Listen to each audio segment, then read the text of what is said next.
Oberschinski auf dem Bau, sei so schlau, für seine Handwerker-Schau. Heute Grill. Hallo, hier ist wieder euer Heinz. Viele kennen mich natürlich noch aus den Filmen So heiß wie ein Vulkan oder Mit kalten Füßen auf heißen Kohlen. Und das bringt uns schon zum heutigen Thema, denn heute geht es um das Grillen.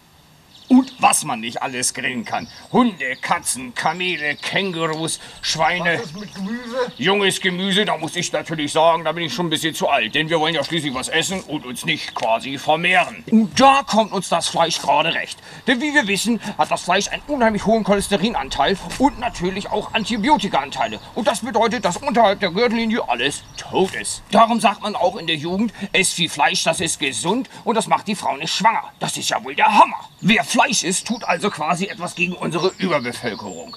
Und wenn man natürlich hier so am Grill ist, sieht man sofort mit dem Gemüse, da ist nicht mehr ausreichend Platz für das Fleisch da. Sollte man dennoch einmal Gemüse auf den Grill tun, da kann ich euch eine Geschichte erzählen, die dramatische Folgen hatte.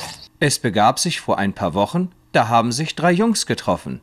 Der Brutzler Dieter ist schon da, gefolgt vom Schweinejörg. Na klar, nur der Hannes lässt auf sich warten. Er holt noch totes Tier zum Braten.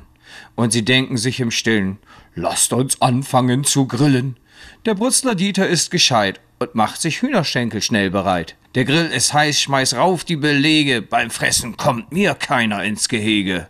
Der Dieter, ihr habt's wahrscheinlich schon gewusst, nimmt vom Hähnchen nur die Brust. Den Rest, der ist ja kein Verschwender, schickt er in die superarmen Länder. Die mögen unsere Reste gerne, da draußen in der Ferne. Auch das Schwein, sagt Jörg im Wahn, kommt bei den Chinesen richtig an. Egal ob Nase oder Bein, Hauptsache Schwein muss es schon sein.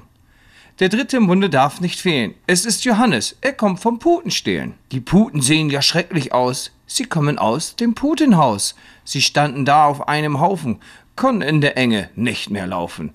Doch der Johannes macht ihnen Mut. Kommt mit mir, dann geht's euch gut. Es beendet der Johannes mit dem Hammer das störende Gejammer.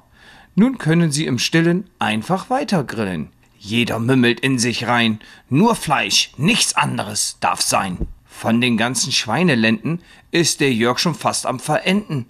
Von den Antibiotika verhält sich Dieter sonderbar. Und von der Putenbraterei redet Johannes nur noch Brei. Das Fleisch verbrennt schon auf dem Grill. Johannes ist so still, er ist schon ganz schön fett geworden. Ups, daran ist er auch gestorben. Der Brutzler Dieter ist nicht mehr zu sehen. Warum, das werden wir gleich verstehen. Denn ihn konnte niemand mehr stoppen. Er denkt nur noch ans Hühnerpoppen. Doch von dem ganzen Fleisch war der Herzinfarkt sein Preis. Der Schweinejörg denkt sich, wie toll, dann hau ich mir allein die Wanne voll. Er haut sich noch die letzten Schweinestücke rein. Was soll ich sagen? Er ging an Schweinegrippe ein. Ja, was soll ich euch dazu sagen? Konnten die etwa das Fleischessen nicht vertragen? Nein, das lag an der Tomate auf dem Grill. Gemüse essen ist halt schrill.